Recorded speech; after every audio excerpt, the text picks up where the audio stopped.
Ninabezulu edumele ngahlomanga kwakhangela amankengane nazi indaba ze-1KZNTV ifundele uphilano kacebe ukukhulu kamzimba umntwana uyakhuleka. Nazi indaba kwizona ehamba phambili namuhla. Isilo sibe nomhlangano namakhosi asekhingcetshwayo. Lihlehlile lokubulawa komculo we-hip hop kanti amaphoyisa enkosi abhikishe efuna amaholo. Sanemukela kwindaba zethu ze-1KZNTV. Ingonyama yesizwe samaZulu Isilo misuzulu kaZwelithini ibiza umhlangano ophuthumayo namakhosi angaphansi kwesifunda kekhingcetshwayo enyakatho KwaZulu-Natal ukuzodingida ke indaba ezithinta amakhosi kuhlanganise ezinye zazo inguquko kuyinhlaka zokuhola nokunye. Lo mhlangano ububanjelwe ke eGarden Court ondini namuhla. Ngemumva komhlangano ophuthumayo buphakathi kwesilo misizulu kaZwelithini kanye namakhosi angaphansi kwesifunda kekhingcetshwayo namuhla eGarden Court ondini kuvela ukuthi inhloso lomhlangano bekuwukuthi amakhosi azokuthi Isilo njengoba bese kunesikhathi eside ke amakhosi engebonani neSilo. Umntwana uSimphiwe oyiso leSilo Shamthetho uthi lo mhlangano kuthela izithelo ezinhle njengoba bekwazile ukuthi ke bakhulume ngezinto ebeshiwo ukuthi ngazi ukuthi amakhosi angaphansi kwesifunda kekhingcetshwayo awasaboni ke ngasolinye nezinqumo zakamuva zengonyama. Uhlanganile ke umhlangano obukhona namhlanje ukuthi nje amakhosi asekhingcetshwayo azokuthi Isilo azobingelela ingonyama ngoba sekunethutshana bengabonani neSilo. Kukhona futhi nezinkulumo ezikhona ezivelayo kodwa lapha phakathi emhlanganweni kuzwakele ukuthi konke lokho kukhulunywa ngaphandle emakhulunywa ngabantu akusilona iqiniso futhi kungamanga. Uhlalile kumhlangano nengonyama nayo yathokoza ukuthi amakhosi eza azoyotha ngoba siyazi amakhosi asekhingcetshwayo iwona abawuqala abamhlahlandlela mhla kuthiwa isikhonjiwe ingonyama ukuthi iyona sesihlalweni. Iwona sukumaqala amakhosi asekhingcetshwayo ahamba esigodlweni akhiphe inkomo athi noma uhulumeni usengadidizela thina salindela kulindele okuzincwadi kodwa thina njengamakhosi asekhingcetshwayo siyazi ukuthi umntwana wenkosi uyena owalotshelwa isizwe. Siyathi umntwana wenkosi uyena ozalwa ingonyama usobhuza. Amakhosi angaphansi kwalesi sifunda kekhingcetshwayo akusho kwacaca ukuthi ke zingamampunge izindaba ezivelayo ukuthi ke azama ukuketula ingonyama esihlalweni nokuthi ke ahlanganise neqembu elithile lezepolitiki. Besizokuthi inkosi yethu sekunekhathi eside lokuzivinjela masifuna ukuzobona ingonyama kube khona abavimbayo bagcina ke sebesilebela ke ngamalebula sebethi hayi amakhosi asekhingcetshwayo ahlanganele ukuketula ingonyama ikhiphe esihlalweni. Amakhosi asekhingcetshwayo abuswa iqembu lepolitiki lenkatha ngoba ezinkatha enza zonke lezi zinto lezi. Inkosi icebe khulu uqhuba uthi ke namanje basamile ukuthi Isilo sisodwa futhi ke ilesi sihlele esihlalweni. So ke besizothi nje esilweni sizosotha ukusiqinisekisa ukuthi sinye Isilo kwaZulu esashiwa naso thina asinaso futhi esinye. Akekho yoqhamuka kithi ethu yisilo. Thina kuphela uma indlunkulu ihlangana ikhuluma indaba zaso endlunkulu iyokuyikhuluma iqede bese sitshena thina amakhosi nakho qhubeka kodwa nje esikwaziyo thina inkosi yethu yodwa asikudluki futhi lapho. Kuyiqiniso elingeke liphikwe ukuthi amakhosi amile kulokho akunikezwayo abakuzwayo abantu ngaphandle abazi ukuthi amanga. Kunomkhankaso omkhulu ke wokuthi uqhekezwe ubukhosi bakwaZulu. Ususwe amakhosi eduzane kwengonyama kwawona amakhosi ahlukaniswe ewodwa kuthiwa bona inkosi ungahlangana inkosi ubani ngoba uyiqembe lelithile inkosi ubani iqembe lelithile. Thina njengamakhosi asekhingcetshwayo nanxa sivota njengamakhosi amanye nabantu bonke kodwa sikwaziyo sehlukene ngokuvota masiyovota kodwa sibumbene esihlalo sobukhosi. UNdunankulu kaZulu uthi ukuhlangana kwamakhosi angaphansi kwesifunda kekhingcetshwayo kanye nengonyama kugcizelela ukuthi amakhosi ke ayaseseka Isilo kanti futhi ke isihlalo sobukhosi asiyilutho ke ngaphandle kwamakhosi. Kube intokozo namhlanje ukuthi Isilo samabandla onke samukele amakhosi avela eKhingcetshwayo district abezokotha ingonyama bezobonisana ngezinto ezithinta ubukhosi.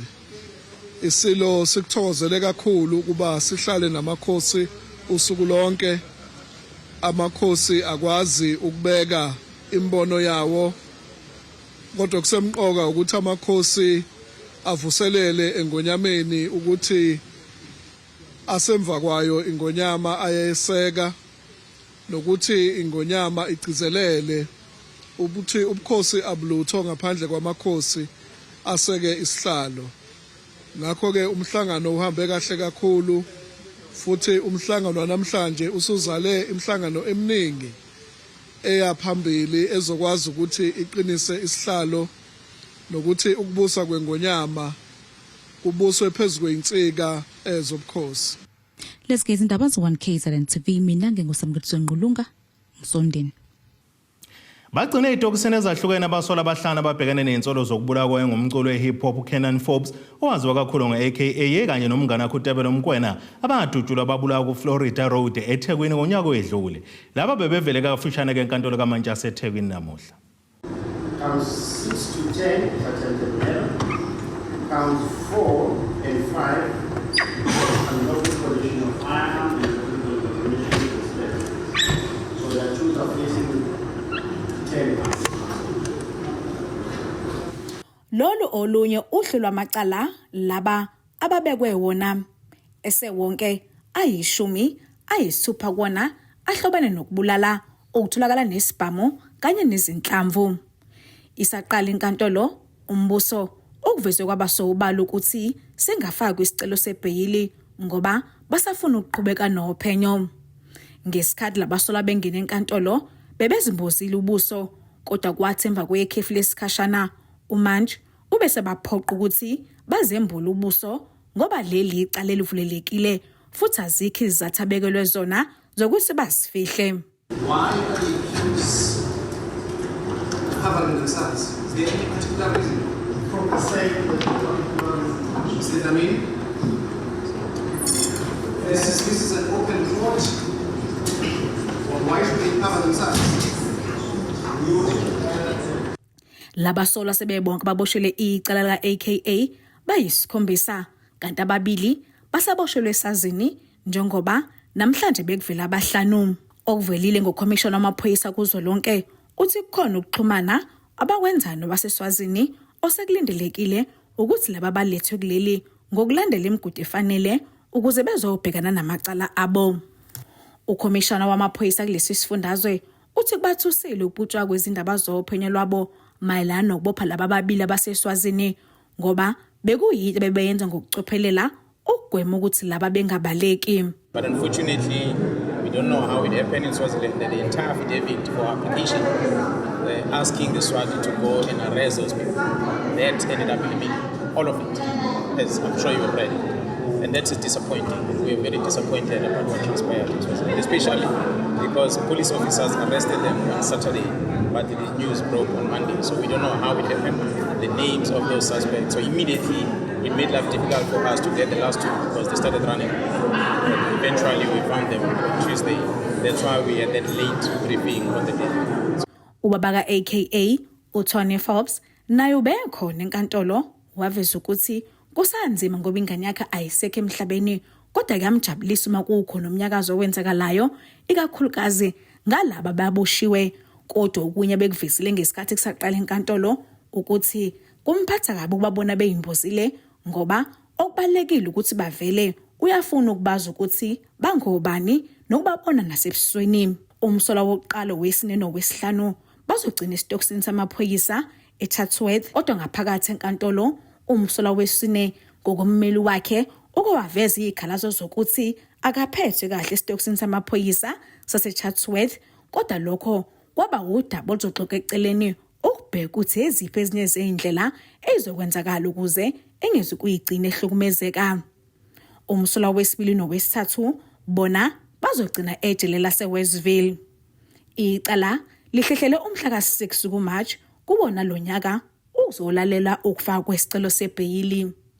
Namakhosi.Bavelile wezindaba ze1KZNTV ku-Channel 261 ngisenkantolo kaMantshi eThekwini. Amaphoyisa enkosi ajwayele ukubuza umthetho uma ngabe kunomgcaco noma ke aqhube abasuke bephule kumthetho emakhaya.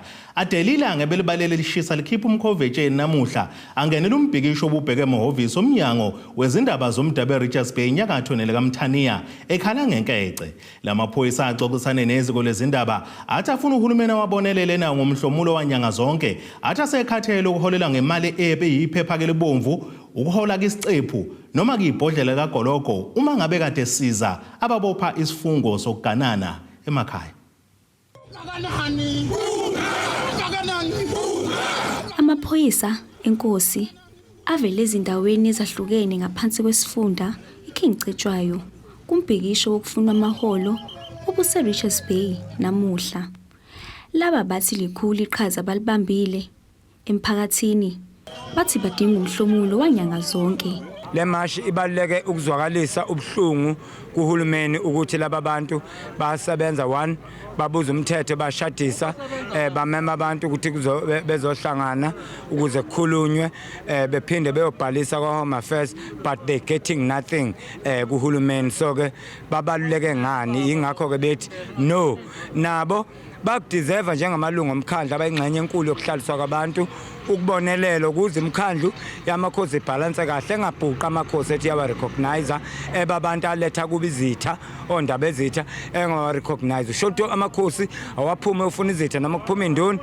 Le mashi iqale egarage lase BP yaze yayophelele emahhovisi omnyango wezindaba zomdabu enkabeni yedolobha lase Richards Bay okulapho kwamukele khona uhlu lwabo lezikhalazo. Thina sibhekelele isimo esenzeka ngaphakathi futhi amasiphethe amacala phethwe ezinduna thina kasitholi lutho. Uhamba ulanda umuntu awumazi umuntu uphetheni, awumazi ukuthi uphetheni lo muntu lo, awuna insimbi awunalutho awuholi awenzi lutho sinenkinga isenkingeni thina. Umnyango uveze ukuthi bayacela behlele umhlangano namakhosi ukuze bezothola izixazululo. Kodwa mhlawumbe okubalekile ngicabanga ukuthi esukuthunywa kakhulu ukuthi thina njenge department singawuhlela umhlangano kuyikomiti leyi ngeke nibe nonke manje abantu kodwa kuyikomiti leyi enizokwazi ukuthi mhlawumbe ke siqale simhlalele namakhosi lawa estructure lawa salike ngicwayo. Then mangabe kusuka khona ke bese sindlulisela kuyistructure samakhosi esingenhla okuyikona akazokwazi vele ngoba ayingamele imkhandlo kwaZulu Natal kanye nezinto ezenzeka kuyona imkhandlo. Le mashi bese kungiyesibili njengoba ike yaba khona ngonyaka odlule. Izindabeni ze1KZN TV kube kumabungi Mhlongo eRichards Bay. Kuhlehlile ke enkantolo kaMantshi eMthunzini enyakathweni kaMthaniya ukuqulwa kwecala lokushiswa ngeacid kukathisha kwaqasha umlutho weyidakamizwa ukuba ke umshise ngayo. Lokho kulandela uba ke lo mlutho weyidakamizwa bekufanele ube ufakazi kuleli cala udutshulwe wabulawa ngolesihlanu lwedlula. Basola ke kuleli cala ukuthi bona bathumela umufi ongosindisiwe ngema nomfowabo uNkosi Namandla ngema icala labo ke lihlehlisela umhlazi ngama-20 kuNdasa. Kudede inkantolo ukuvela kwezindaba zokudutshulwa kubulawa kaMthokozungu owumlutha wezidakamizwa owaphunyela ukhumbuzile Mtshali ngeacid ngomfumfu wanyakenye. Lo mlutha bekufanele ke uzokwethula ubufakazi ngokwenzeka kulesi sigameko nokutheke ngolesihlanu wabeke usudutshulwa ubulawa. Kanti akacaci ukuthi ke ngabe ngobani abenzi balokhu. Lokhu ke kuhlaluke ngenkathi kuqhubeka icala likaSindiswa ngema onguza kwabo kaMtshali afundisa naye esikoleni ekhanya kufikile. Ngenkathi ke vele kanye nomfowabo uNkosi Namandla ngema asola ngokuthuma kanye naye lo mlutha ukuba uyothela uMtshali ngeacid. Umfowabo kakhumbuzile umsizi Mtshali uthi ke bakhathazekile ngokulokhu kuhlehla leli cala. Ngoba nje icala lihlehla mbafo angifuni ungasho ukuthi siphatheke kabi ngoba asazi ukuthi inedad lokho lihlehla and siumndeni sigcina sesihlalela ovalweni ngoba asazi ukuthi silindele nokulandelayo ngoba nodadewethu nayo akalulami. And sebeze bathembisa nokuthi asibhedlela uma ukuthi aliphelele isonto eseqala namhlanje engalulami ingalo kuzophoqa ukuthi bayisike okusho ukuthi yena sezokhubazeka impilo yakhe yonke ngento engayilethelanga yena. So even abazali bakhe ba traumatize ngalendlela and siyafisa ukuthi mhlawumbe nejustice system isilekelele kakhulu ukuze sibthole ubulungiswa ngoba namanje abantu abenza lento basahamba edradini ababoshiwe mfowethu ngoba sizela nje enkantolo sizelela ukuthi sizofuna ubulungiswa ejustice for ukhumbuzile ukuthi abuthole ubulungiswa. Umtshali uqhubha ngokuthi udade wabo sewahlala ethukizanya njengoba ke nemiyalezo yokumesabisa ingenile kanti ke nabasolwa bayachanasa njengaphandle kabakaze beboshwe. Isimo sakhe bhudakazi salunga since October ngoba even lasentu ufike ekhaya akahlali ngisho 2 days ngoba kungcono ukuthi besendaweni esesibhedlela azothola khona yonke support akakhona ngisho kulala so ezibhedlela kungcono ngoba bayamnika nomjovo ukuthi alale so umuntu omjovo umuntu ohlelalele usaba ngisho ukuphuma endlini methu usekhaya ngoba akamazi ukuthi umuntu owenza lento uphi njengamanje ngoba who knows ukuthi uyamlandela and ama calls asebatholele but maningi amsabisa ukuthi bengamqedela noma inini. Leli cala lizobuyela ke enkantolo mhla zingama20 kuNdasa kophezulu. Ezindabeni ze1KZNTV kube komqondisi Miyeni ngesenkantolo yemantshi eMthunzini.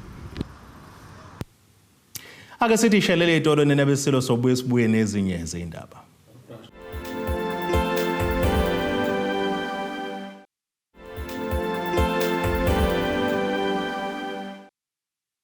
Asibonge siphinde sinamukele kwindaba zethu ze1KZNTV nazo kwizona ehamba phambili namuhla. Isilo sibe nomhlangano namakhosi aseKingcetshwayo. Lihlehlile lokubulawa komculo wehip hop kanti amaphoyisa enkosi abhikishe efuna amaholo. Basazoqhubeka nokugcinwa abantwana emakhaya abazali basenkaseni esahlumbe ngaphansi komasipala wesifunda inkosi lengalibalele enhlanele kaMthaniya kulandela ungahambe kahle komhlangano nabahloli bezemfundo kule ndawo njengoba abazali bathatha izinyathelo zokuvala isikole samabanga aphansi sakule ndawo.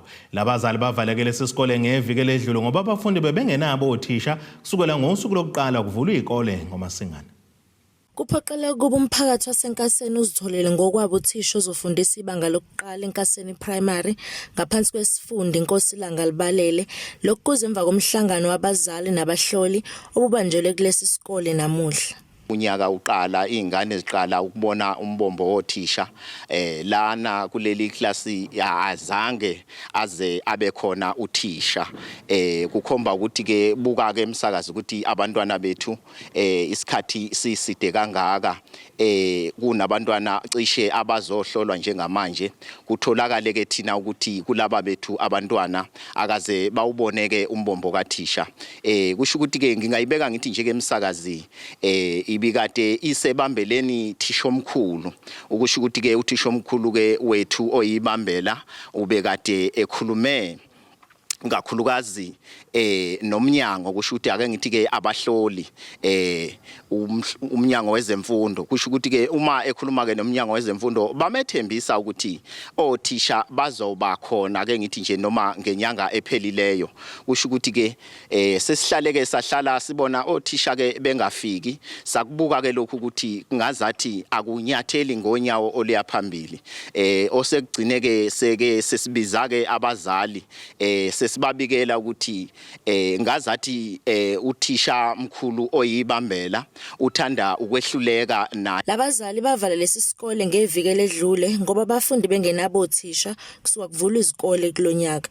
Besinesimiso sokuthi mhlambe uzofika nalabo thisha esibafisayo la enkaseni kodwa ke ngokuthi ke nakhu ngazathi ke othisha laba ongathi abokuhamba ngibeke kanjalo bathi mabefika la bathola ukuthi indawo ngathi ayemukelani nabo beyithole sebephindela emuva ngimthola ke umhloli omkhulu ethi unesifiso sokuthi uyibuyisela kithi siwumphakathi ukuthi besingebheke yini kumphakathi wethu esinawo ukuthi akekho yena umuntu oqualified ukuthi angahlala kulesihlalo kusho ukuthi ke ukuletha ke ama CV ke lokho kusho ukuthi ke kuvuleleka kithi ke lokho ukuthi ke sikwazi ukuthi ke kodwa uthembisa ukuthi ke ngoba bekunothisha olapha kwa grade R kusho ukuthi lo athisha kwa grade R uzohlonzwa ukuthi ama qualification akhe ayavuma yini ukuthi angakwazi ukuhlala kwa grade R. Baphinde baveza ukuba abakazobabuyisela abantwana esikoleni ngaphambi kokuba bethola othisha abazobafundisa. Akaze sikubone kuyingozi ukuthi uma mhlambe sithi ingane aphinde ebuye kube kusafana nalokhiyana ukuthi akekho uthisha ozoma phambi kwengane sizabuyela ukuthi zizoxabana nje zodwa zilwe zodwa sakubuka ukuthi okungcono sibuka ukuthi uthisha umhloli akasilethele othisha bese sikwazi ukuthi sidedele izingane. Thobeka Dladla ezindabeni ze1KZNTV enkasini. Lo obhekeleke emphakathi kanye neindaba zebhizinisi enkampanini Tronox unozuko Bason uthi kuyinqubo yabo ukuthi babuyisele kwingqalasizinda ezikole emphakathini abasuke besebenzela kuyona ngoba lokho ke kukhulisa ukuzethemba kubantwana kanye nokukhuthaza nje othisha ukuba benze kangcono. uBason ukusho lokho ngesikhathi kunomcimbi wokuvuna okusemthethweni kwesikole samabanga aphansi Inkosi.Bavelile eMatshane ngaphandle kancane kwedolobha laseMpangeni. Sivulwe ngokusemthethweni kwisikole samabanga aphansi Inkosi.Bavelile eMatshane ngaphandle kwedolobha laseMpangeni kumcimbi kobuhanjelwe nayisekela kaNgqongqoshe wezohwebo izimboni kanye nokuncintisana onomalungelo okugcina. Kwakho lesi sikole ke kuza ngemuva kokuthi Inkosi esizwe samadlebe Inkosi uZenzo yabona isidingo sobomphakathi ube nesikole esiseduze ukuze abantwana ke bengahamba amabanga amade uma beya esikoleni. Kwakunesidingo esikhulu sokuthi kube khona into ekhona la njengesikole ngoba izingane zalana zayihamba amabanga amade mazisikoleni. Kwayingathi uthola ukuthi ezinye kuthiwa sizilala endleleni kwenzeke lokhu yakwenzeka. Manje ke ngase ngikhathazeka ke lesimo ukuthi lesigodi asinayo into ekhona. Ngacela ke ku Tronox ukuthi Tronox ngicela ungakhele nazi isikole.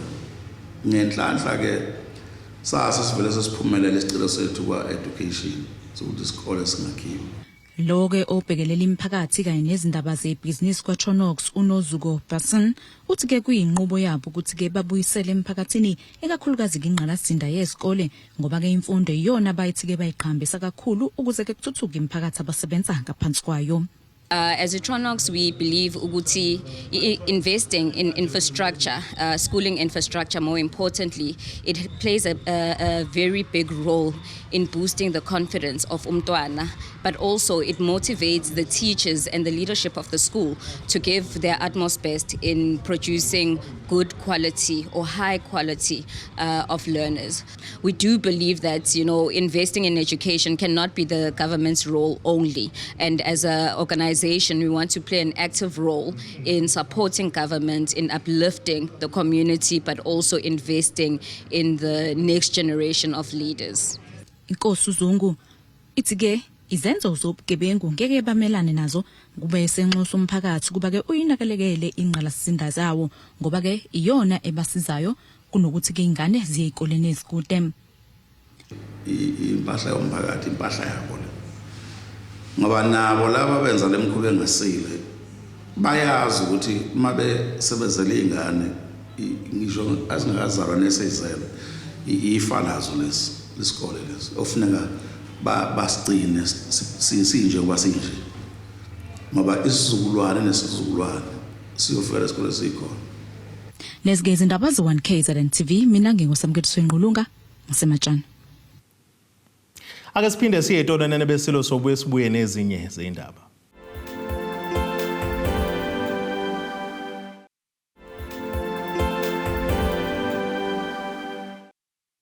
Asibonge siphinde sinamukele nebesilo kwindaba zethu ze1KZNTV nazo kwezona ehamba phambili namuhla. Isilo sibe nomhlangano namakhosi asekhingcetshwayo. Lihlehlile lokubulawa komculo wehip hop kanti amaphoyisa enkosi abhikishe efuna amaholo. Ake sibheke engosini yezomnotho.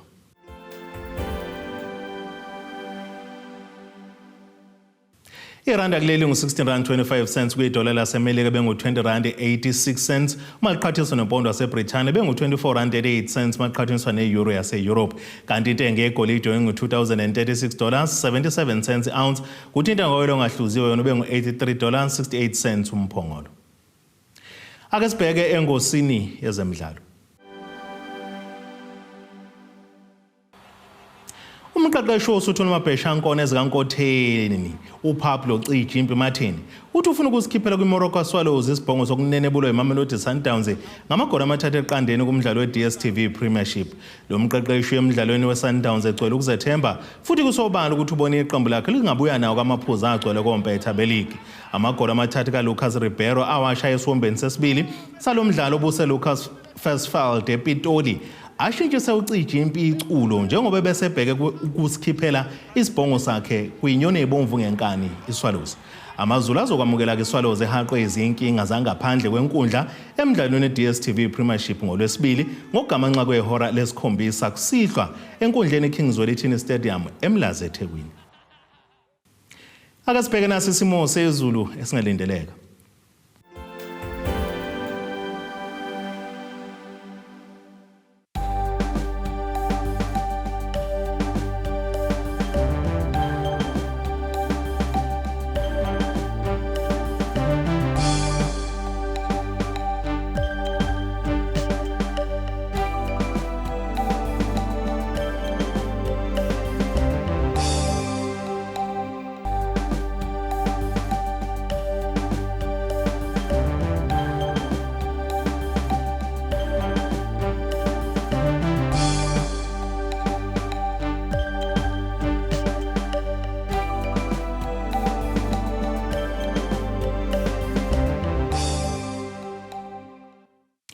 Iyanene bakaqamba lankomo zilahlekile zodliwa umdlebo kwaSoshangane. Kwamzimba umntwana nethimba lonke le indaba. Sithi khuma. Abethuli bethu bezindaba baxhaswe iThuli's Bayview Bridal. Ungabashayela kulezi zinombolo ezivelile.